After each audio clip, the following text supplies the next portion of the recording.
Have you heard of the spotlight effect? It's a psychological phenomenon that makes us believe that people are thinking about us way more than they actually are. People are often thinking about what they think other people are thinking about them. And when it comes to us trying to predict what people are thinking about us, usually we are projecting our own thoughts about ourselves. This topic became very important for me to discuss because when I was considering transferring out of surgery, I thought that I would not be able to face the humiliation.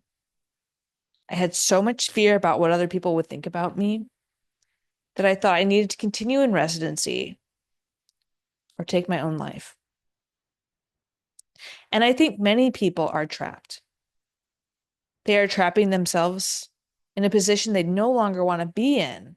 They might have got there driven by the fear of what other people were going to think of them. And the reality is, most people aren't thinking about us as much as we think they are. And for those who feel like their life doesn't matter, they're unseen, that message is not to deepen that pain. The people who love you think about you. And if you're in a dark place where you think no one loves me, I see you. If you're in a dark place, you think you don't matter, I think you matter. The awareness that people aren't thinking about us as much as we think we are is not meant to be used against ourselves. Consider who you are thinking about and let them know. Because what I have learned is that many people online that don't know me very well likely aren't thinking about me that much, but friends who reach out mean so much to me. And to reciprocate that and to tell those we do care about, hey, I actually am thinking about you, is very meaningful. So that's my caveat for the spotlight effect. Don't use it against yourself. Don't deepen that wound of unworthiness and not mattering. Let's choose to remind the people we care about that we do think about them, we do love them. And by reaching out to them, we give them the opportunity to remind us that the people who care about us think about us quite a bit. But when we think about the areas where our fear of other people's opinions of us are keeping us trapped, let's think about this. So, our fear about what other people are thinking about us is usually a reflection of what we think about ourselves. When I thought people were going to think I was a failure, I was a disappointment, I didn't matter, I was a disgrace, I was unworthy for quitting surgery, that was a reflection of my own thoughts. I learned over and over again that those were not true from the people who truly cared about my well-being. But when I was in a dark place, I would never have accepted that. It took many, many, many years of challenging those thoughts and sleeping and getting into a different mood because our recall can often be state dependent. Our self-perception can be state dependent. What I mean by that is if we're in a low mood, our self-perception is going to be negatively impacted typically, and our recall of our life can be impacted, such as if you're depressed, it can feel like it's always going to be that way. It's always been that way. Often that's just a state-dependent recall. And if we get some rest, we improve our mood, we might see things a lot clearer a lot more different.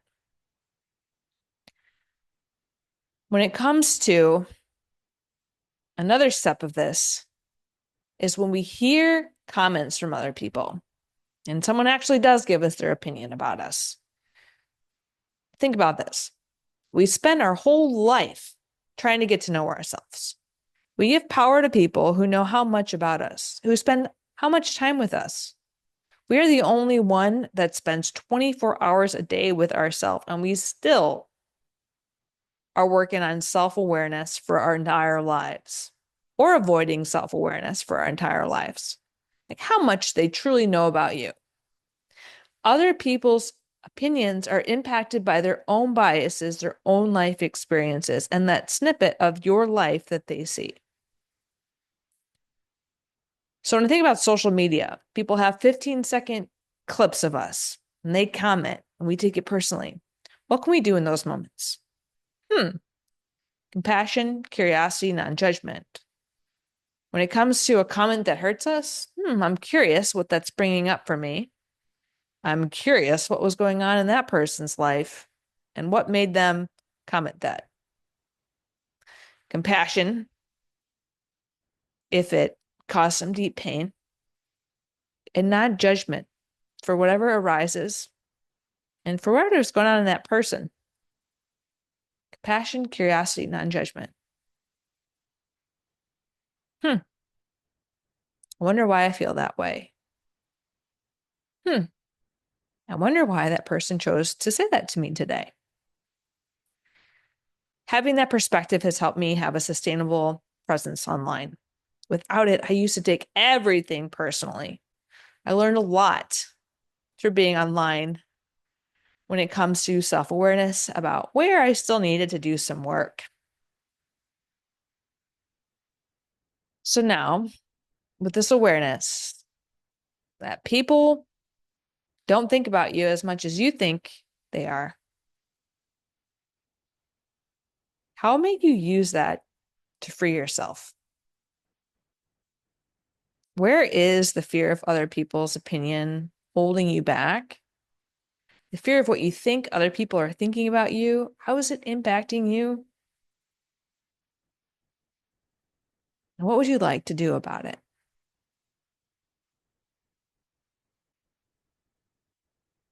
If you are feeling stuck, you are feeling trapped, because you are afraid of what other people are thinking about you,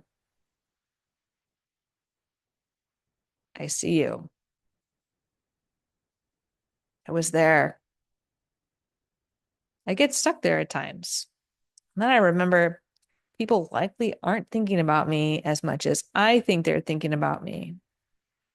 And when I'm feeling low and alone, and that no one cares about me, that's different. And I think about all the amazing people who reached out to me and reminded me that they were thinking about me. For those people, I cherish you. And that is another consideration for this discussion. I talk a lot about overcoming the fear of other people's opinions. And in that, it's not about not caring what other people think. It's about choosing whose opinion is a value for what topic, for what question, for what aspect of your life. Who knows enough about the topic and enough about you to answer those questions? It's important to have outside feedback because we can have a lot of blind spots and we can believe thoughts that just really aren't true. And they sound so true in our head until they are challenged. So, with this in mind, I would love to hear your takeaways, your reflections, your intentions in the comments. And I hope you may go free and frolic and prosper and have a beautiful life that's fulfilling and true to you.